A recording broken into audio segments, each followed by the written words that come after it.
Well, what is going on, everybody? Welcome everybody into the Hump Day Hotline on the Buffalo Rumblings vidcast network, brought to you by Picasso's Pizza. Picasso's, we are Buffalo Pizza, shipping local and nationwide. Order yours today at Picasso'sPizza.net. All from memory, no read in front of me. JSpenceTheKing. My name is Joe Miller. I am one of the hosts of this here show, Hump Day Hotline. Sitting next to me right there, well, not really. We're actually about as far apart as we can get right now. If you were in LA, it'd be farther, but with me being in New York City, but that over there is JSpenceTheKing. JSpenceTheKing, how you doing tonight? I'm doing good, man. I got a little nap in, so that helps. Oh, How you doing, man?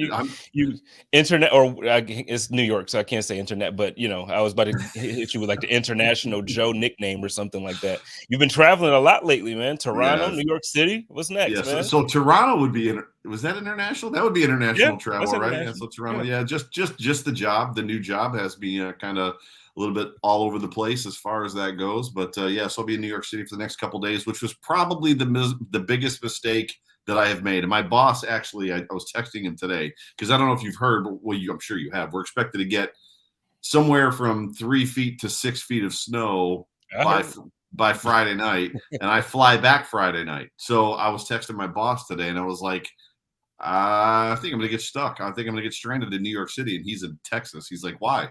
And I'm like, have you not been watching the news?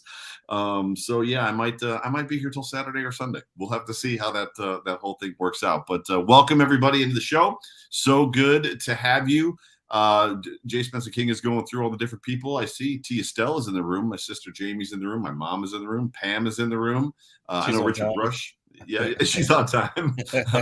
Richard Rush. Well, it's because we started an hour late. So, I apologize for that. The reason we started an hour late, for everybody that's tuned in live, we got stuck on the tarmac for like 45 minutes, and then it took an hour to go 9 miles from LaGuardia to my hotel. And I was just like, I'm not sure if I can make it. And then I ended up having some audio issues that we worked out in the meantime. So the 9 o'clock start worked well. But with all that, welcome everybody. It's good to have you guys. It's good to see your face, Jay Spence. It's good to hear your voice. So how first topic of the show? I mean, how are we, now that the dust is kind of settled, how are we feeling after the Bills have dropped 2 in a row?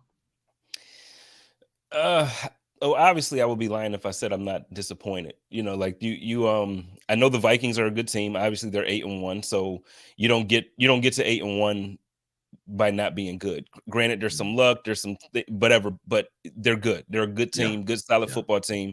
In the second half there, Kirk Cousins looked as much like a franchise quarterback, in the second half of that game, than you can wish for if you're a Vikings fan.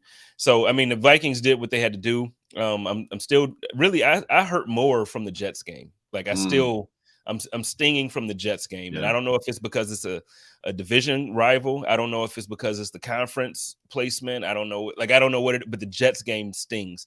This game still stings because obviously we had the lead, but I look at it as a few different things. Like Tremaine going out made a difference. And I know, I'm not going to pile on this time. I'm actually going to be nice to everybody, but it's like, you finally get to see in live, like in the game, you can see like, no, Tremaine is a big part of this defense, and what he brings to this defense, it literally just can't be replaced when you're playing against good talent. So we saw that. We absolutely miss Jordan Poyer. We absolutely miss, and I know like he's been out since week 2 now, but we miss Micah Hyde. Can't wait for Trey White to be healthy. So like I'm more so looking at this as like, okay, when is it going to be the turning point? Like, a couple of years ago, it was against my shout out to the Cards. It was against my Cardinals when the Hail Murray pass happened, and then the Bills went on to win every game until they lost in the AFC Championship. Last year, we got smacked in the face by who was it? The Jaguars. And then we ended up we didn't win every game, but we won mostly every game. And so again, like I'm just waiting for the moment where it's like, when are we going to wake up now? Yeah. I don't know if it's, and I'm almost done here, but I mean, like, these are my thoughts. Like, this is everything that I think about when it comes to this moment in these games. Keep going. Like, is Josh, like, what is he in his head? because it didn't look like an injury. Like, I know everybody going into the game all week, the media, everybody speculated, his injury is going to be horrible. He can't throw the ball. And I even thought, I'm like, well, you know what? If Josh plays, he probably won't be throwing the ball 40 times. He did throw it 40 times, and it wasn't just like, little dink and dunk passes. So it wasn't that. But now, for the first time in his career, Josh has thrown 2 interceptions or had 2 turnovers in 3 consecutive games at least. This game, is it play calling? Like you ask Josh Allen, granted, yes, he's big enough to do a quarterback sneak on the goal line to get a yard. But is it smart to do a quarterback sneak when you're backed up on the goal line? Like, is it play calling? Is it like, there's just so many different things that I think about with this game, and it's just like, I'm trusting the process. That's what we've been kind of preached to, as far as this team over the last 5-6 years. I'm trusting the process, but man, I'm a little nervous. I'm not nervous about the games coming up. Like, I'm not nervous that, like, I think we should and could beat the Browns. I think we could and should beat our Thanksgiving matchup against the Lions. And I think so. I'm not nervous, but it's like, what the heck is going on, man? What is going on? Yeah. It's so I've settled, right? I think your point was perfectly said, that the Jets game hurt worse than this game did. 100%. The Jets game just felt like nothing was working. They just didn't look like a good football team. This game, now that the dust is settled, this game could have easily been 44-27, right? If the turnovers don't happen. We were in scoring position several times. Obviously they went for it on 4th down and didn't kick a field goal. The Bills were in control of this game for almost the entire thing. They didn't have a lead early. So the Bills obviously, got the ball first, went 3 and out, and then the Vikings came right down and scored, and then the Bills immediately answered. And then from there on out, the Bills owned this game. And there's so much to have a conversation around, or that you could have a conversation around, about what literally happened. And I don't know if you caught Joe Marino on WGR 55 this morning. Every Wednesday morning, he's on WGR 55 at 8 o'clock. It's a great segment. They had him on for like 25 minutes. And he began to break down certain things. So the first thing that he broke down was Isaiah McKenzie, who, if everybody wants to, they can go back and listen to your rant last week about Isaiah. And there was two routes in particular, the 2nd down or the 3rd down, and then the 4th down, obviously, where the interception happened when the Bills went for it on 4th and 2. And I'm just going to talk about the 4th down one. When you look at that situation, Isaiah McKenzie, for whatever reason, runs out of bounds. So it's one thing to get shoved out of bounds. And there was a clip on Pat McAfee's show today where like somebody was breaking down the play, and it's like, the defender Patrick Peterson, should shove him out of bounds. So, hey, cornerbacks, if your guys that are running along the sideline, shove him out of bounds, and then, like, you're kind of a free player. Well, he didn't. Isaiah McKenzie ran out of bounds, and then he turned around and stood there. And then Patrick Peterson intercepts the ball, and Isaiah McKenzie makes no attempt to come back into the field of play to even tackle him, like to chase him down. 35 yards later, Patrick Peterson is tackled. Well, that one there, based on the play before that, where McKenzie kind of ran his route wrong, kind of affected that whole entire thing. And if that interception doesn't, so what Joe was saying is it was an easy touchdown to Gabe Davis the play before on 3rd down, but Isaiah ran his route wrong and made some mistakes there, which then caused the 4th down play to happen, where he also again made another mistake. He also got into the tweet that I put out. I think it was either on Monday or Tuesday. I think it was Monday. The final interception that Josh Allen threw. Josh Allen throws that ball, and people are like losing their minds about having a bad decision. And it wasn't a bad decision at all. Neither of those interceptions were necessarily bad decisions. One was a mistake by Ike, and then and then Josh's pass wasn't great either. And then obviously on the last interception, the game-sealing interception, if Josh leads Gabe Davis right to the hole, like to the post, that's a touchdown all day long.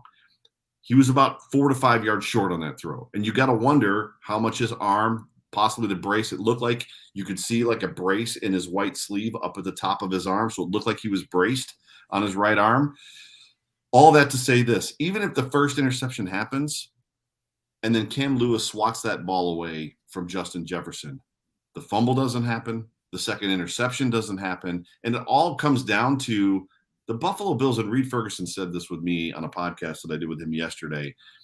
The Buffalo Bills have lost 3 games by 8 points. And that's literally what Reed said. And I know we've heard that, but even he said it. We've lost 3 games by 8 points.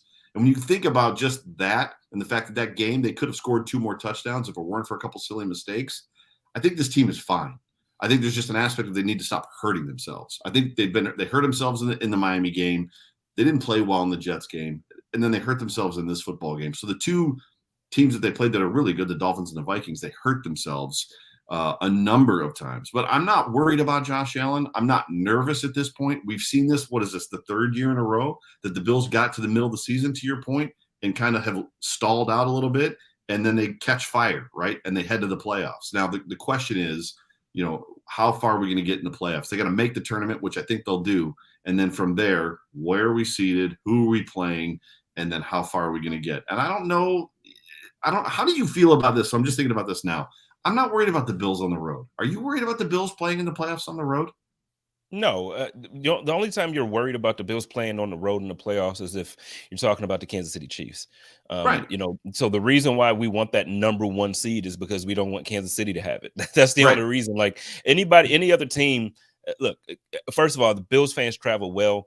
I think when it comes to Kansas City, it's a fan base that's similar to Buffalo, where it doesn't matter how well we travel. Kansas City fans are Kansas City fans. So, I just think it's different. Like there's a constant buzz in the stadium. They don't stop making noise. It's energy from the moment the coin toss happens until the end of like when zeros are actually even after zeros are on the clock. It's just energy and noise and energy. But let me rewind for 1 second.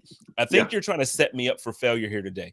Like you bring up this Isaiah McKenzie thing, and you know how I feel about this. And the thing is, so I go back and I think about the last few years now when it comes to Isaiah McKenzie. And I got flack a couple years ago for being super critical of him on special teams. I tried to very much encourage him being a big part of the offense. Last year when he came out against the Patriots, he did it. And I'm like, see, he could, if we use him in the offense, this can work. Then for some reason, the team doesn't keep him in the offense. Like for some reason, last season, after he had that huge game, he kind of fades away again. And then it's like, okay, well, it could be because we still had Cole Beasley. We still had, Emmanuel Sanders. So yeah, we got some guys that he probably should wait his turn. Now these guys are gone. He gets an extension. He gets some money. It's not the candy that he stayed for last year. He actually got some money this year. And we're like, okay, he's going to be you don't give him that money if he's not going to be a big part of the offense. And then he comes out and then it's like game after game, there's mistake after mistake. And it doesn't matter if it's on special teams, if it's on the offense. Yeah, he has a couple touchdowns. He had the one where he told, I guess his sister had the sex reveal of her child. So that was cool. Cool for that, right? We love it. Yep. We love him doing karaoke with Dion. And we love, okay, there's things about Isaiah that we love. But at what point are we just going to be like, look, this guy he's not championship caliber like the rest of the roster. And I'm not saying cut him. I think his presence helps. I think him being part of the team helps. But when it comes down to you putting him on the field and then you see a guy just run out of bounds. I almost said something, but mom is in the room. You see him run out of bounds.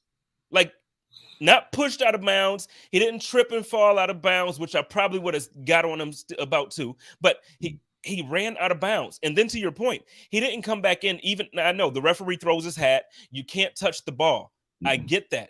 But you come back in so that way, at the very least, make Patrick Peterson think he has to cover you.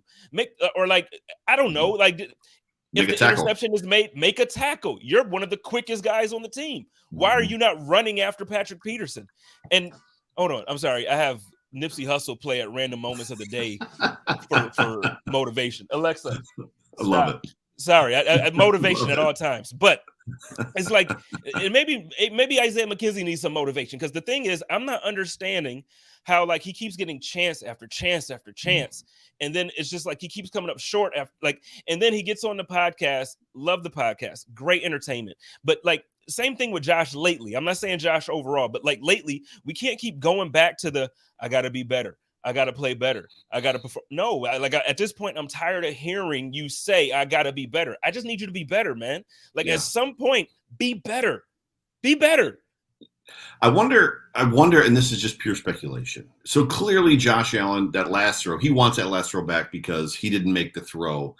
And to hear people on Twitter say, that's an impossible throw. Even if he was perfectly healthy, he couldn't have made it. Well, first of all, we've seen him make that throw. He made the exact same throw to Jake Kummerow, just flipped the field in Denver.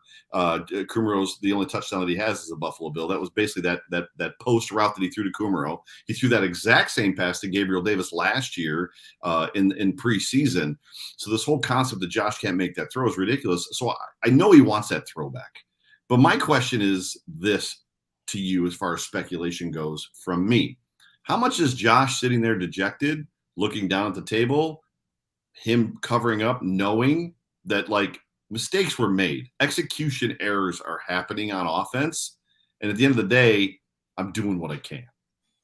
Yeah, no, well, first, yes, you're right. And we all know that Josh can make that. Josh can make every throw.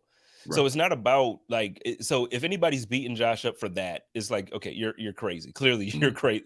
Like Josh can make every single throw. And yes. So I don't blame him if he fully believes oh, I see it. Let me throw it. Let me get it there. Now, if sometimes the body doesn't quite match up with the mind, whether that's because of injury, whether it's because of the brace, like you mentioned, whatever. Yes. Now to fast forward to what you're saying. Yeah, Josh sits there and he knows that mistakes were made and execution was off, and he takes the blame because that's what leaders do, and that's what quarterbacks in this league does. But at the same time, it's like, look, when is everybody else? Like Von Miller takes accountability for the entire defense. Mm-hmm. When the entire defense doesn't play well, when they were getting run, man, when the Jets in the game. When the Jets started to run the ball, at the stadium, Von Miller was visibly upset. He wasn't disrespectful. He wasn't Tom Brady screaming at his linemen. He wasn't trying to belittle people on the sideline, but he was taking accountability and he was showing how he felt about this. Look, at some point, we can't put it all on Josh. I've been saying that in several ways. It shouldn't be all on Josh to have 350 yards passing and 85 yards rushing and 2 touchdowns through the air and 1 on the ground. But it also shouldn't be all on Josh when he loses the damn game. It can't be. Yeah, he threw the interception. That was I slightly disagree with you as far as decision making. I know you say it wasn't a bad decision. My thing is, yes, he can make every single throw. However, situationally, right now, pick up the first down. You had 2 timeouts. You had, or not even that. Situationally, you just had an elbow injury, and I get it. You can make every throw. Maybe this isn't the game for you to really just flex everything you can do. You had Singletary right there, wide open. Probably could have got you down to the 10-yard line. The decision was made by the time Singletary came free. If he throws it to Quint to Q at that point in time, that ball's intercepted. Like you saw, he still had time though. Throw it away. It was somewhat of a clean pocket. Run the ball then. You just ran it 2 times again. Run the ball. So what I'm saying is, so again, I'm not beating down Josh while he's but what I'm saying is there were other decisions that could have been made. At some point, though, the rest of the team has to take accountability. At some point, it can't be all on Josh Allen to win the game and take accountability for losing the game. When is Ken Dorsey going to say, you know what? I probably shouldn't have made that call on the goal line at the end of regulation. Or when is, you get what I'm saying? At some point, why are you putting your quarterback in that situation anyway? We all know who Josh is. Josh is that dude that he's going to give it 195% every single play. Every single play.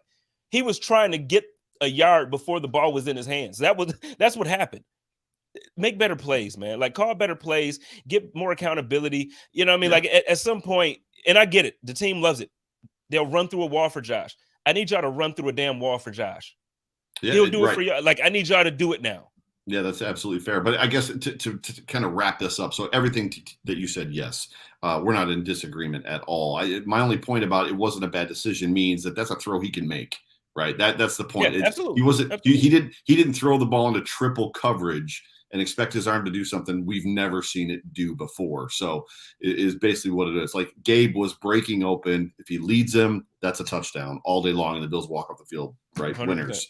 100%. So that's more about. But yes, there were other options there. The Singletary one is tough because he broke so late because he held his block as long as he did. But that's fine. But the question was, are we settled down? Are we nervous? Are we good?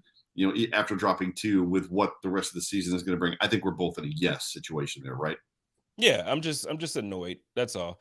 I'm just annoyed, and you know what? Brian here brings up a question that I feel like, and then we can wrap this question up because I Yeah, feel yeah. like it falls in line with that. But he says honestly, I think they're holding Josh back in season versus postseason. So Josh, funny. It's funny. I've heard that a ton. I've heard the Um, reverse. I've heard the reverse that Dable was holding him back and that he needs held back. And I almost believe that. Go ahead. Say your point. I want to hear it. well, so to me, what I'm seeing is okay. In comparison to like the last 4 or 5 games, in comparison to the first half of the season to this point of what we've had. So the first 4 or 5 games, you saw an offense that was basically replacing the run game with short passes, and then they mixed in the big plays with with those short passes. Now we've somewhat developed a run game with Devin Singletary doing some things. But why have we now taken away? I'm not saying don't run the ball. Continue to run the ball. However, why did we take away the short passing? Because now I feel like they're either not putting things on film, or and I think that's I hate to even say it that way, because it's like, no, if that was working, and then you get guys, you get the defense to come up, you get the safeties to step up a little bit closer because they know you're going to throw it to Diggs in a 6-yard slant, or they know you're going to do this. Now everybody's expecting them to throw it 40 yards down the field to Gabe Davis down the sideline, or everybody's expecting him to hold the ball and scramble and try to throw it for 15 to 20 yards, as opposed to like, when are we going to get back to moving the ball methodically down the field and then take our shots when it's there, as opposed to making Josh create magic out of nothing? So I don't know if maybe I said it wrong. I don't know if they're holding him back. I think they're holding the offense back. Like, Josh himself is letting it rip. He's 100 miles and gunning. But the offense just seems like, okay, all right, we found that Devin Singletary can run pretty good here, and he can do this. So let's kind of take this away. I think it all needs to be together. Like, scare teams with the run and with that short passing game and the intermediate and scare them. You have the quarterback to do it. Yeah, it's I don't even have an answer. I feel like when I don't remember where I heard it. I heard somebody report that they felt like Dable was holding Allen back. And I think we would all feel that. I think we all kind of agree with that there were times that Dable, it felt like, was limiting Josh. I don't feel for 1 second that Dorsey's limiting Josh. I feel like Dorsey is almost kind of letting him go out there and do what he wants to do, or if that makes any sense. But the play calls, to your point, are different. And the way that they're being called, and as much as like we were heralding Dorsey early in the season for being in the flow, for understanding situational awareness and understanding like where we were in games, and like he was calling great second halves, it just seems to have evaporated. It's just kind of poof, gone up in smoke. And the question is what do they have to do to kind of find that rhythm? Stephon Diggs said it. Stephon Diggs, your number one wide receiver, one of the best wide receivers in the NFL, a guy who's going to eclipse 1,000 yards by week 10, by your team's 10th game this weekend, basically said, for whatever reason, we come out executing well, then we hit a lull in the second half. He goes, we get out of the group. We've got to find a way to not get out of the group. And that's literally what's happening. And he's not confused, but he's recognizing it. So it's happening. The question is what? And Mimi Fiend is in the chat, and her dad on Monday was very pointed about the fact that they're doing dumb things in the second half, like running draw plays. We're not a draw team. Why are they running draw plays when you don't have to? What you're doing, to your point, was working.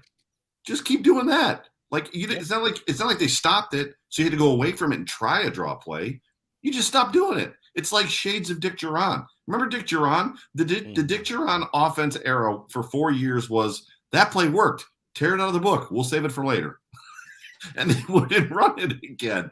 Like, that's literally a little bit of what's going on. But I don't have an answer to holding him back or not holding him back. At the end of the day, they need to execute better. All the players need to execute better. We pounded the table last week, and I'm gonna shout it from the roof. And we've got a topic coming up that'll touch on that. I feel like they're missing that Cole Beasley role in this offense. Even still, that just made. We were talking about it in 2020, bro. You and me. I think we may have been talking about it. Didn't he get here in 19? We were talking about how he kind of was the run game. We didn't have a run game, but he Yeah. was kind of the guy that was pushing that offense forward and kind of pseudo running the ball. It just, I think And we don't there's and we don't have the safety blanket that he was. So right. yeah, like he was the run game, but then he also was he was that 3rd and 7 or that 3rd and 8 automatic first down every single time. Every Yep. single Yep. time. So yeah, Yep. no, I'm with you. Pam brought up one about the field goal there. And I tweeted out during the game, do you take the points there or do you try to score and obviously it was split because half of the fan base plays Madden and half the other half the fan base loves the game of football. And so some people feel like field goal, you take the points. Others feel like, no, you be aggressive and go for it. Pam says, I'm sorry, that no field goal call was incredibly stupid. Did anyone not learn from the Ravens coach when they played us? We did the same thing. What were your thoughts on that? And then we really can move on. I just Yeah, wonder. no, we don't have to hit any of the topics. We're having a great conversation, so I'm all in on what we're talking about. I mean, I'm ready to go because I want to talk about the next one. But yes, we could sit here for a minute. So to answer the question, to me, it's situational. It's situational football. When that happened, we had a 10-point lead. It was, I believe, it was either the end of the third quarter or the beginning of the fourth. The offense had not been playing necessarily as well as they were the first half. You go up by 13 there, and I get the whole concept because I'm the possession guy. We're up by 1 possession. That's how I basically chart when I'm watching games. We're up by 2 possessions. Anybody can ask McKenna, what does your dad say? He says we're up by 3 possessions. He doesn't say 17 points. He doesn't say 18 points. He doesn't say 14 if it's two. He says we're up by 2 possessions because that's what it takes. It's a basketball term, right? You get that. So Yep. for me, as much as getting to 13 is still only 2 possessions, it affects the way the Vikings have to manage the game at that point. It's no longer just a field goal and a touchdown. Now we have to have 2 touchdowns. And it also changes what you need at the end of the game. Now, instead of going down the field and the Bills needing a field goal to tie, they kick a field goal, they win. So to me, it's more complex. And I'm going to sit here and I'm going to tell you, because I'm also the guy, when that offense is humming, I want to see my team at 4th and 2, go for it inside the 25 or 30-yard line every time. Like when the offense is working, do it. Like put your foot on their throats and just crush them. But if it's just, I could go either way, I guess is what I'm saying. In that I feel you. moment, I wanted the field goal. Well, I feel you because the thing is, and that, I guess that was going to be my point. It's like you're right when they're working and when they're clicking, go for it every single time. Guess Every what? time. The last 2.5 weeks we weren't clicking, especially in the second half. So for me, you take those points in that situation. I agree with Sarah. She said she hates the play calling to pass 3 times in a row with 2 yards to gain more than I hate not taking the points. I agree with that too. And as much as I'm not a fan of always running Josh Allen, that's the time you call that play where you have a sweep, where you have 3 of your linemen run out to the right side or the left side of your, and that's when you basically walk Josh Allen into a 10-yard gain. Right. Those are the times you make those calls. T-Dob says they have Naheem. This is going back to our Cole Beasley conversation. They have Naheem Hines. They have Cook. They have Shakir. They don't need Beasley. They're not using the guys they have. I agree, but I disagree. What are your thoughts on this? So let's jump forward a little bit. To your topic, yeah. Yeah, where is it at? Did I forget to put it in here? Maybe. It's this one.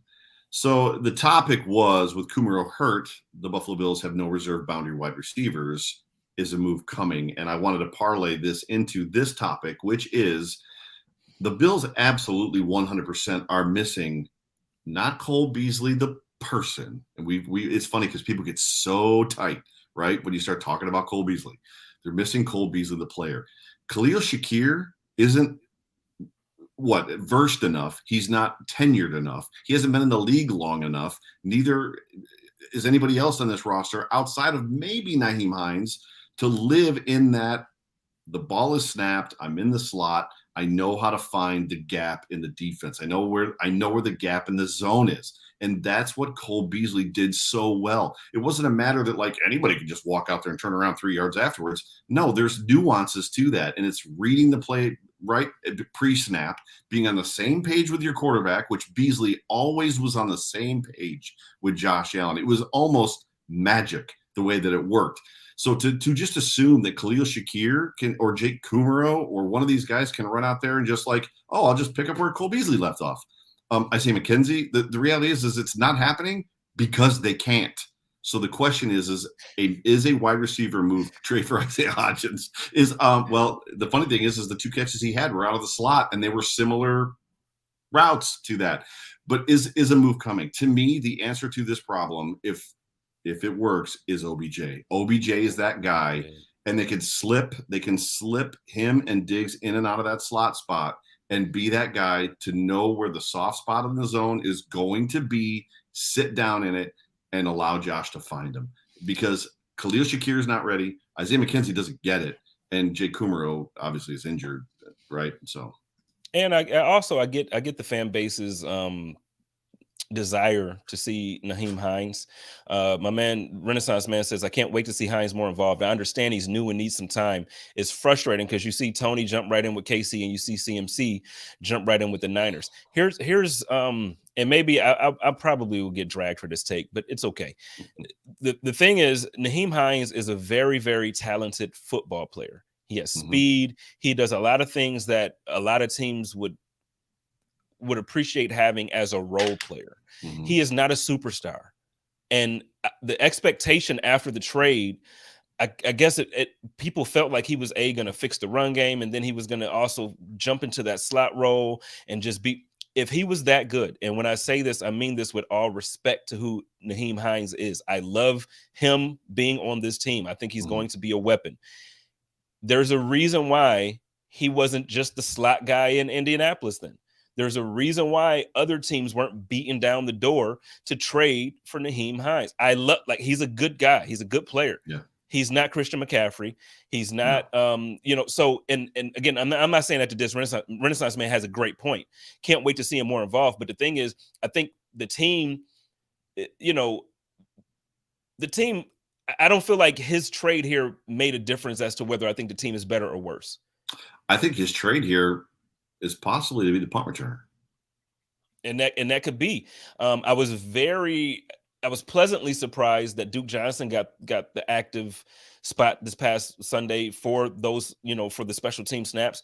But like I said, when I look at Hines, and it wasn't just because he was sitting behind Jonathan Taylor.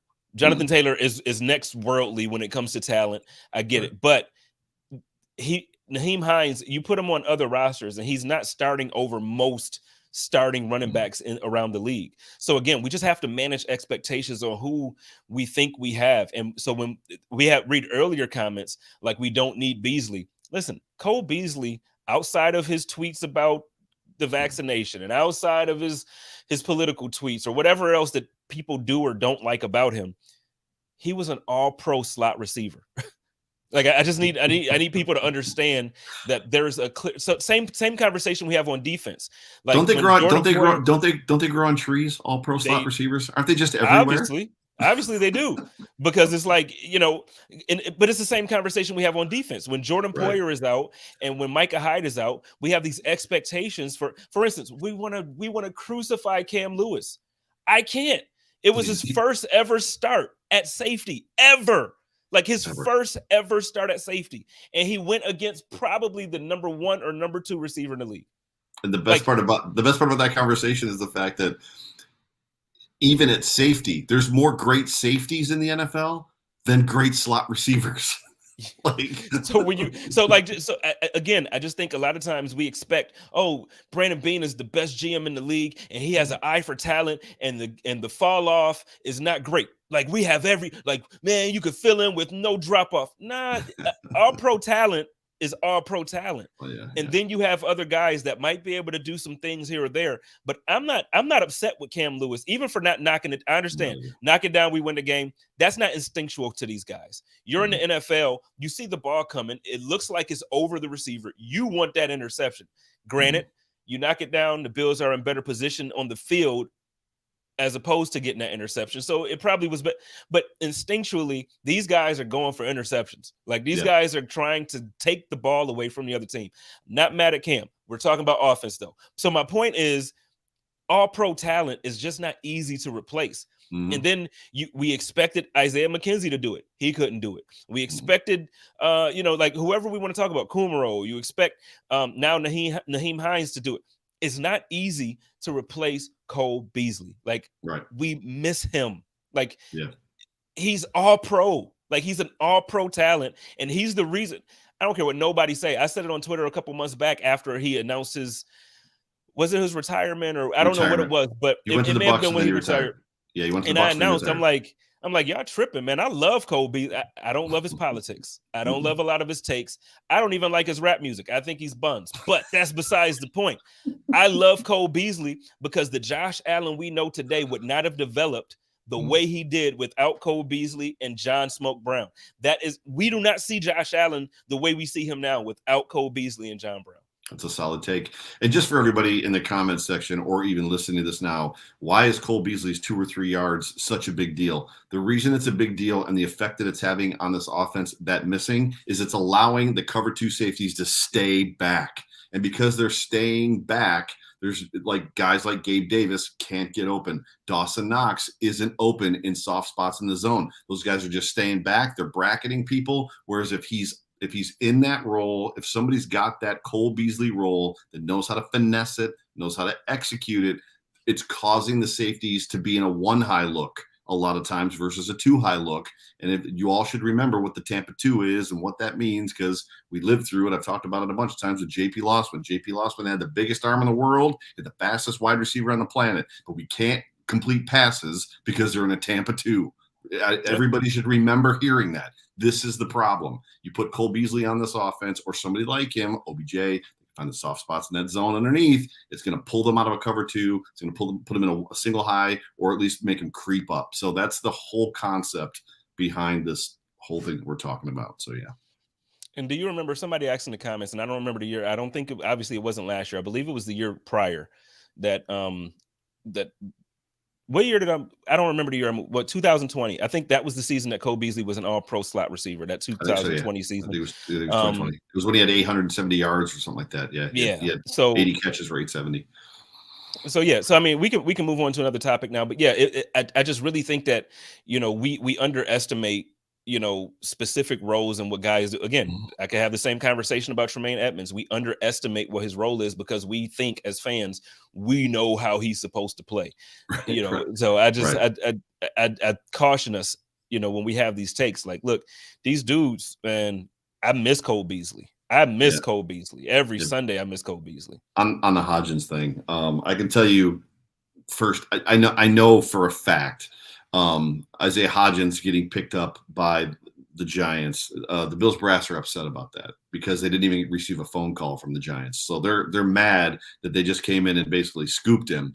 And Isaiah Hodgins, he was the second leading receiver on his team, but there weren't a whole lot of balls that went around last week.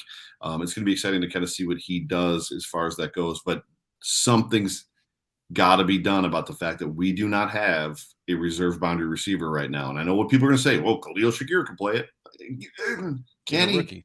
He's a rookie. And with all due respect, though, real quick, who cares if the Bills are? And I'm a Bills fan. Who cares if they're mad that the Giants picked up Hodgins? You cut him.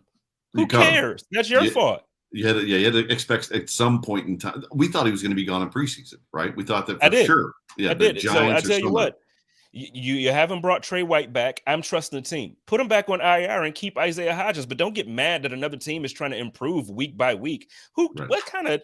I don't know where that report came from, but that's the dumbest thing. You're mad. Another team another team that drafted you, that was your offensive coordinator and wrote the playbook that you're currently playing, right? So it's like the puzzle piece is perfect. Just grow up, right? Buffalo. Grow up, Bills.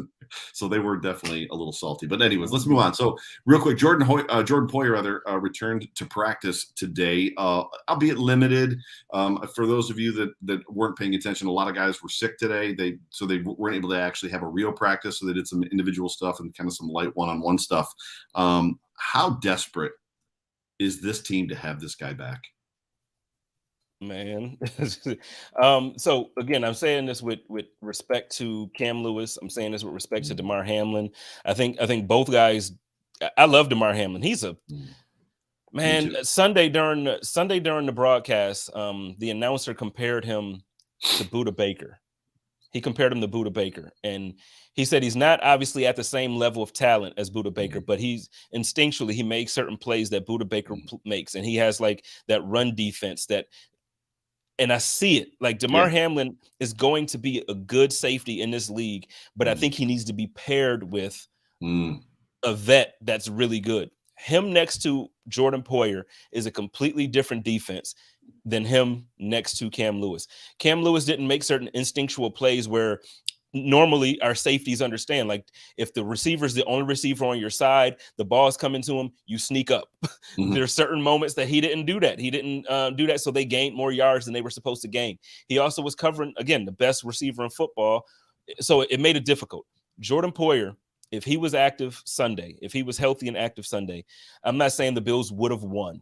You know, you don't know how the game would have went, but I tell you what, Justin Jefferson does not get close to 200 yards, 2 touchdowns, and he doesn't go off the way he goes up. And on top of that, I tell you that Dalvin Cook touchdown probably doesn't happen.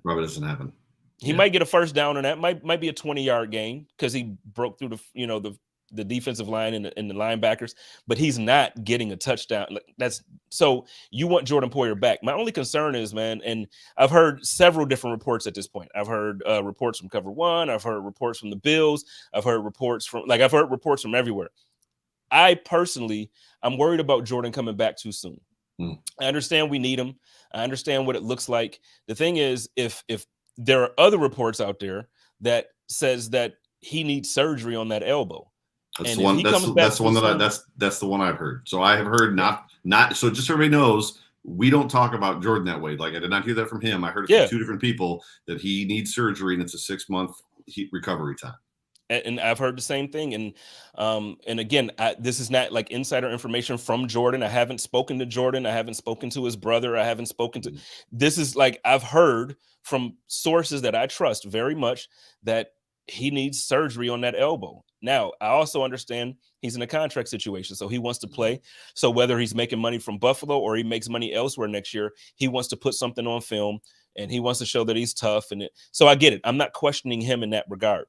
But man, I'm concerned that say he comes back and then, we do hit a stride and then all of a sudden we make the playoff. I would rather him be out and even heal up somewhat to where he can play closer to the playoffs than for him to come back now, end up hurting himself more. And then we absolutely – can you imagine going into the playoffs with DeMar Hamlin and Jaquan Johnson or Cam Lewis back there? Dean Marlowe is still riding the pine. We don't know why as far as that goes. There's an expectation that he would be maybe – we thought when they made the trade that he was that guy that was going to come in. But, the story, the report that I got from 2 different sources – not connected to each other was that it was highly unlikely he was going to play again this year. So, which is why I phrased the question that I did. The Bills the Bills knew that it was highly unlikely that he was going to play this year. Needed surgery, 6-month recovery time. They did not put him on IR. He was the whole day-to-day thing, a lot of mystery around it, and then he's practicing. So that was the whole idea behind how desperate are the Bills to get Jordan back. I think they feel it. I think they see it and they need it, which you think starts to write the check for itself, right? I'm with you. Re-up 21. I'm with you. Like, look, I understand he's injured this year. He has an elbow injury early in the season. He was hit on a play where they hit him in the ribs in Miami, so he had to miss a week because of his ribs.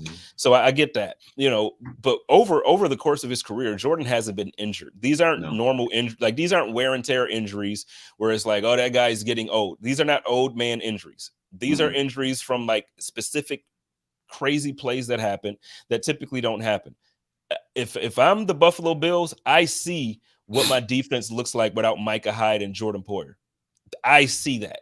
So I make those guys both part of my defense for the next 2 years, and I draft for the next 2 years, 2nd, 3rd round, or wherever you find that type of talent that you think you can train up for a year and a half or 2 years to replace them. Yeah, but right now you don't have those guys on your roster. You might have Hamlin. Hamlin might be one of those guys, but you don't have 2 guys right now. And us switching around Cam Lewis to do it, or then maybe when Trey comes back, they can switch around. What's the other cornerback we signed? Well, no, Benford has played. Yeah. Xavier So, I Rhodes. mean, I know some cornerbacks, they transition to safety to extend their careers. Maybe we do that with Rhodes, or maybe you mentioned Benford. He has some experience there in college, but it's a different level. So I don't know. I don't know, man. I don't know. Daryl says Tremaine too. He affects those passing lanes. I'm a ride for my man Tremaine every time. You talked about it. I didn't even bring it up at the top of the show. So I was at the game, and I remember the play that he got hurt on, and I remember having a little feeling of, oh no, that defense was not the same the rest of the game without Tremaine Edmonds. It was not. If you don't believe me, go back go back and watch it again. If you've got it recorded, great. If not, if you need a log on for NFL Plus, get a log on. The game changed when Tremaine left the game. Absolutely 100% changed. And I need the fan base to start loving my guy the way he's supposed to be loved. Like, you know, I know, me, there's Cover One, there's a couple other like content groups and content creators that make sure they back him up. But when it comes to the fan base, man, like I don't understand the hate. Like, this dude is quiet. You don't ever hear about him in the media. You don't ever hear about him with off-field issues. You don't ever hear about him. There's nothing negative that the team has to say about him. The players have nothing to say about him. He's respected around the league, and all he does is come in here and play his ass off. He plays hard every single week. And now in game, you got to see first half to second half a completely different Buffalo Bills defense when he was out. Completely different. Start showing my dude some love. So let's move on to this week. We've only got about 15 minutes left in the show. The weather clearly looks to be a factor Sunday. 29 degrees and windy post snowstorm. They're saying there might be some snow flurries around, but if we get 4 to 5 feet, it'll already be gone. Like the snow will have already happened. So, and quote unquote removed at that point in time. And the comment that I put in here was Nick Chubb coming in hot. I don't have a great deal of concern in the sense of this Buffalo Bills team can't stop Nick Chubb. I absolutely believe they can. They've stopped Derrick Henry. They stopped Lamar Jackson. They've stopped other running backs. We had the same concern last year. What's up, Big Jerry-O? They stopped guys last year after having trouble early in the season. Like there's the Jonathan Taylor thing, and then they started playing a little more 4-3 when they were playing a bigger, better running back. So I'm not super concerned about it, but I'm concerned about it, right? And the concern I have is, does Tremaine play? Does Jordan play, right? Who's playing at safety? Who's playing at corner? Are they going nickel 4-2 the whole game? Dude, I'm telling you right now, bro, if they go into this game and it's 35-mile-an-hour winds, which means Jacoby Brissett can't throw the football, and it's 29 degrees and they're in a nickel 4-2, a passing defense, I might turn the game off. I hear you. Can I take a quick pause though? Like, isn't it something how the elements is everything that Bills fans want, but this is the game that I see the most tickets for sale on Twitter than any other game all season. What happened? This is the elements. Y'all love the elements, and this is home field advantage. Why are you selling your tickets, Bills Mafia? Huh? Okay, I'm sorry, but yeah, no, you're right. You don't want to see Nick Chubb and Kareem Hunt go off, and especially downhill. Especially when Tremaine might not play, especially if Jordan, I know he practiced in a limited capacity today, but if Jordan doesn't play and Tremaine doesn't play, and this is not the game.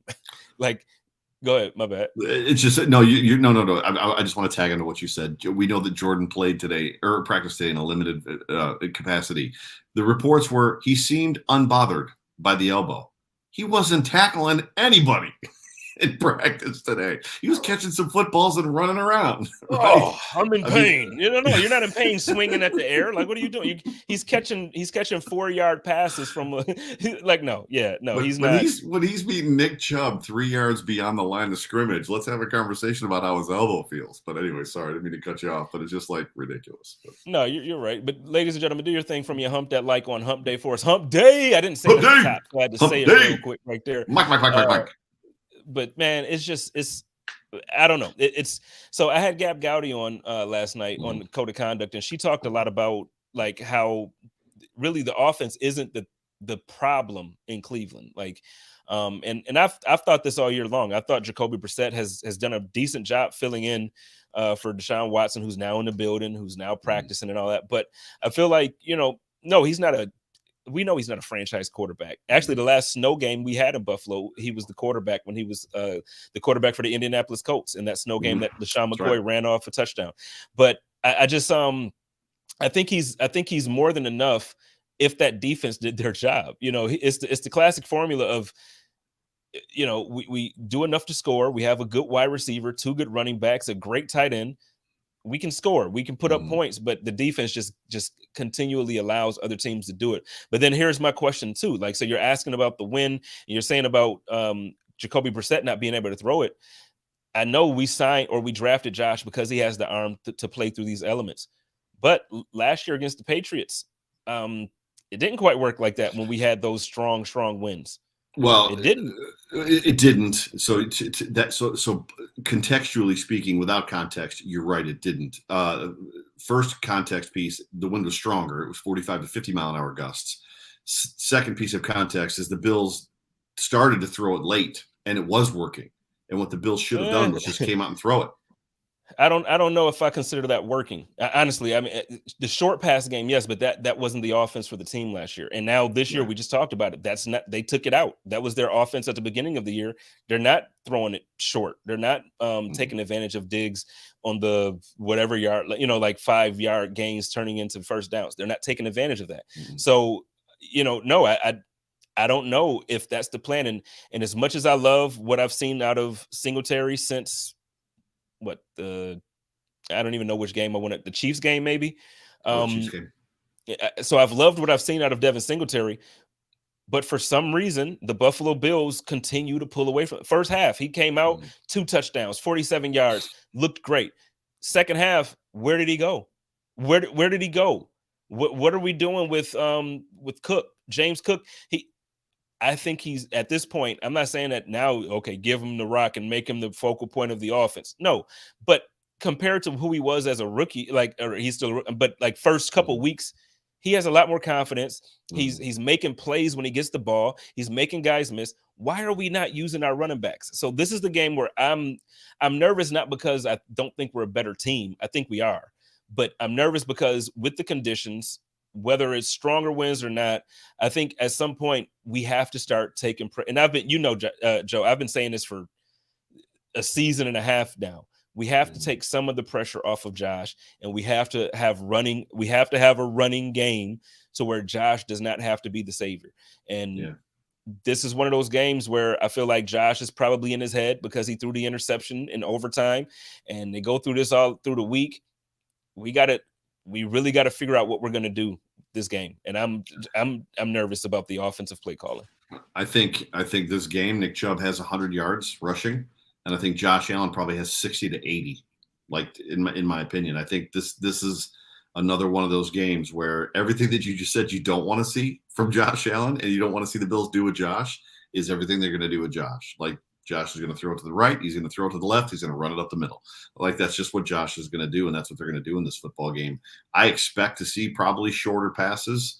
Maybe not. It's as much as we sit here and we say it's going to be 29 degrees, it was -2 in the Patriots playoff game, and Josh lit them up. So, I mean, the cold isn't necessarily the problem. We've seen that the wind doesn't necessarily have to be a problem. But I just expect, and as soon as I say that, I'm going to be wrong. He's going to throw for 380, 4 touchdowns. You know what I mean? Like, you know what? But those are the games that I would much rather be wrong about. Like when I'm like, oh, Josh is going to come and stink it up, and then he comes out and he looks like an MVP. I am gladly. Please bash me on Twitter, find me on, leave comments on the pods, come in here on YouTube, kill me for that. I would much rather be wrong about Josh Allen having a great game than for me to be nervous like this and they come in and stink it up. But one thing is for sure, Jacoby Brissett is not throwing for 300 yards in this football game. He's probably not throwing for 200. They're going to run, if it's 29 degrees and windy, they're going to run Nick Chubb and Kareem Hunt downhill right at the Buffalo Bills the whole freaking football game. Maybe some RPOs, maybe some quick, bubble screens to the wide receivers and some screen passes to the backs, but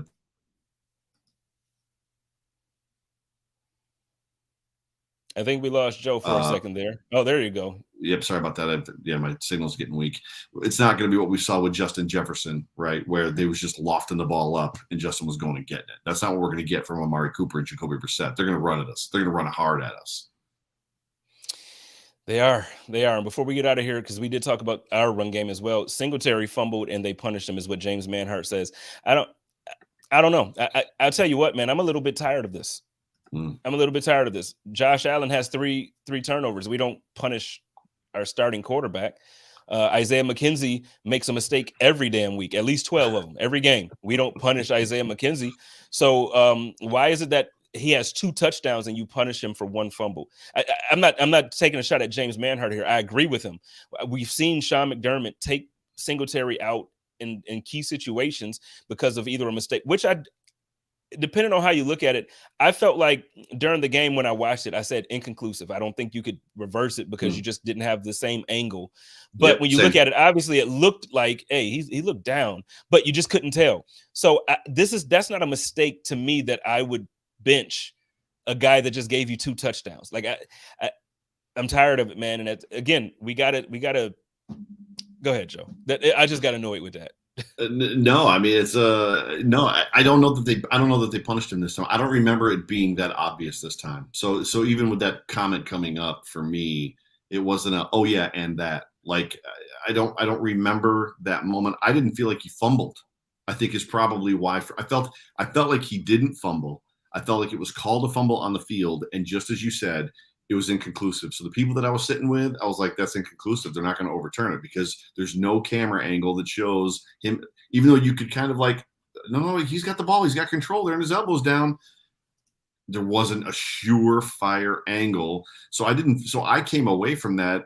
He had the fumble. He got marked for a fumble, but I didn't feel like he fumbled, right? So I didn't see it as they punished him this game. So to me, I didn't read it that way. I honestly couldn't tell you if James Cook came in immediately after Devin and if it was James Cook for the next 3 series. I don't remember that part because I wasn't clued into it because I didn't think that he fumbled. So well, you know what, you wouldn't have been able to tell if it was James Cook or not because they stopped handing the damn ball off because we just don't run in the second half. When you're up by double digits, you don't or 2 possessions, as Joe would like to say, you don't run the ball to run the clock out. I don't understand. We scored on the ground twice, but then you don't. Game predictions and stat lines, man. What you thinking? How you feel like this? Because I just get so annoyed, Joe. I really do. I do. It frustrates because we're good. So in years past, when the team wasn't as good and we made mistakes, it's like, yeah, but we have such and such at quarterback. Or yeah, man, but you can't be mad when your best wide receiver is so and so. So you can't be mad at certain things. We don't have those excuses. Stephon Diggs made one of the greatest catches of his career Sunday. Like we have a guy that's big time. Like I know we're talking about signing Odell Beckham Jr. and I have guys can't see it in my studio here, but behind here I have the catch that he made when he was in New York. And listen, I love Odell Beckham Jr. and I love all these receivers that can make great catches. We have a guy like that. Then we have a guy that's big time in Gabriel Davis that can stretch the field and make the big 40-yard completions or the big 50-yard touchdown, or what was it, 98-yard touchdown on the first drive of the game against the freaking Steelers. Like we have these guys. And then you have the quarterback. For years, man, I've been saying, why can't the Buffalo Bills get a guy like Aaron Rodgers in his prime? Why can't we get one of those Andrew Luck type quarterbacks? And now we have them. We don't have an excuse. Like we have zero excuse for the dumb ass, the stuff that we do. Like we don't have an excuse, man. And I love you, Mom. I'm gonna breathe and I'm gonna pray. I got weed. I'm gonna roll up after this. This is insane. That nap helped you. Like you got all kinds of fire coming tonight. No, it's just annoying when you think about it, man. It's like, dude, we really have. And then you give Dawson Knox all this money. Right. And he's on a milk carton for sure. Missing in action, like just missing, man. Yeah, for sure. So as far as this game goes, game predictions, stat lines, and stuff like that. So those of you that are in the comments section, we're going to be jumping out of here soon in the next couple of minutes. So if you've got them, now is the time to throw them in the comment section. So it's a stat line, and then for Josh Allen, and then just a score prediction. For me, I'm going to start with the betting lines, because I've been really into that because of you. It's your fault. I've been on Tally site. Now I've got a betting line. I've got a betting line segment on my Wake Up Wednesday program that I do every week now on Wednesday mornings. So the spread is 8.5. That seems like a lot for this football game. It seems like a lot for this game. Go ahead. Hold on. I'm sorry. Yeah. I love Thomas. Thomas is the newest member of Buffalo Rumblings. He has 2 shows. He has the Buffalo Rumblings post-game show on Sundays after the game, and then he has a show Monday nights as well with Buffalo Late Night. But I cannot relax, Thomas. I love you. I can't relax. I don't care about us being 13 seconds away from it. You know why? Because we lost. We didn't make it to the AFC Championship game, and we didn't make it to the Super Bowl and win it. Every year it's the same thing. Everybody wants us to relax. Everybody, it's okay. We're in the middle. You're 6-3, and I said it. It's not the end of the world. We're 6-3, but I can't relax because the more you make these mistakes, you're not 6-3. Guess what? We were. What were we? 5-1 at one point. 5-2, 5-1. We were 5-1. All of a sudden, you lose to 2. You lose to the Jets. You lose to the New York Jets. Well, who's their quarterback? Come on. The upstart Jets. They're playing better. They're playing better. They're playing better, but come on, man. It ain't like they're not the Buffalo Bills. They don't have the type of offense that should be able to hang with the Buffalo Bills. They scored 20 damn points. Yeah, for sure. We were 6-1 at one point. Now we're 6-3. And you're saying relax? No, I will not relax.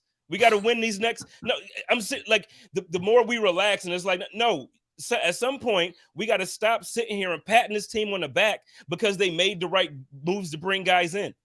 And we praise how the depth is on the team. It's like, oh, our backups are starters on other teams. Well, why the hell don't they look like starters when they're starting for us when our main guys are injured?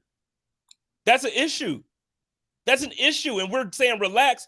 Josh is throwing 2 interceptions a game. 2. Right. The last 3 games, he's thrown 2 interceptions a game. In the red zone. For his career, he had like 3 interceptions in the red zone. The last 3, I can't relax. This is I think he had 1 actually regular season red zone interception. 2 of them were in the playoffs, so they didn't really count as red zone interceptions. But so he came in with 3 in his career, but 1 was in the regular season. So that's a stat that matters. We're turning the ball over in the red zone, man. Yeah, which is something we've never done. So we lost to the Jets, Joe. The Jets. Yeah. Well, I'm okay with losing to. Well, my signal's going out again. I'm okay with losing to the Jets. If you want to have a conversation about losing to Zach Wilson, that's a probably more pointed conversation. I'm not okay with losing to the Jets because we also lost to the Dolphins. We're 0-2 in the division.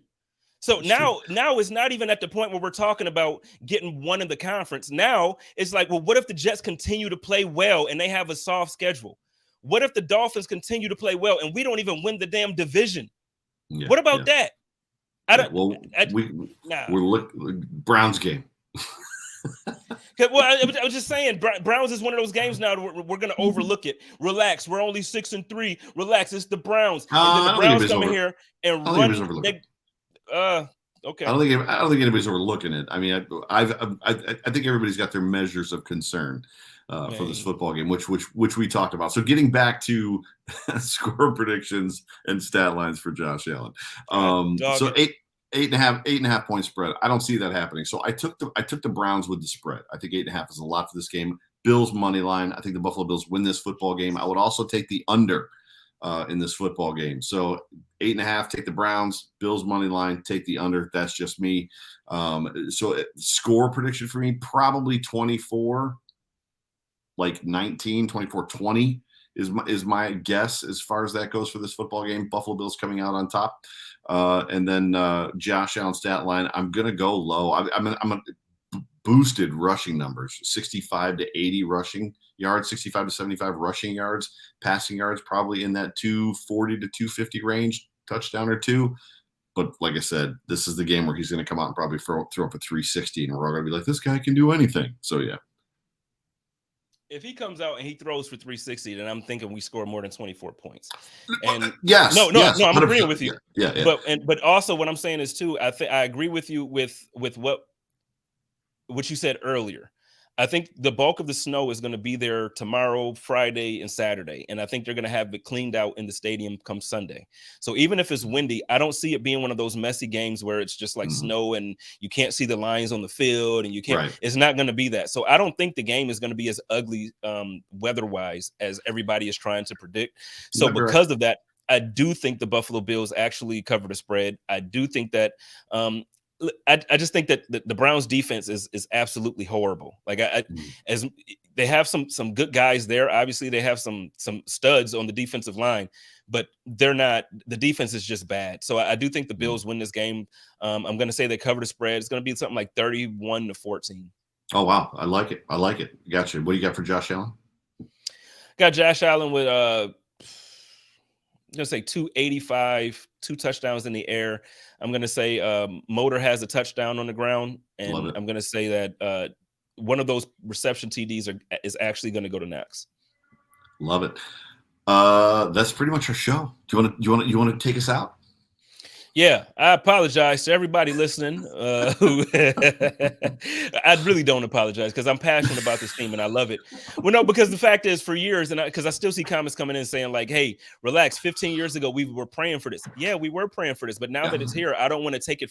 I don't want to take advantage of it. I don't want to take it for granted. I want this team to make it happen. In the 90s, there were 4 Super Bowls that we didn't win. 4. I don't want to hear from Dolphins fans anymore. I don't want to hear from Jets fans anymore. I don't want to hear from Patriots fans anymore. It's the Patriots are in play. If the playoffs started, okay, let's get out of here. Joe got to go. He got to rest. He had a long day of travel. I'm about to eat a cheeseburger I made. Let's get it. Listen, we love y'all. It's the Hump Day Hotline. Make sure you check out all the shows we have coming up this week. My man Colt has a great show coming up tomorrow, and then he's going to follow it with another great show with my man Big Jerry O and Sarah Larson with the 3-man rush. There's so many shows now I can't even I can't run them all off, which is a good thing. Shout out to the Buffalo Rumblings family. Y'all know how we do it over here. This ain't the code of conduct, but love each other, take care of each other, and live in peace. And as always, stay positive. Test negative. Go Bills. Go Bills.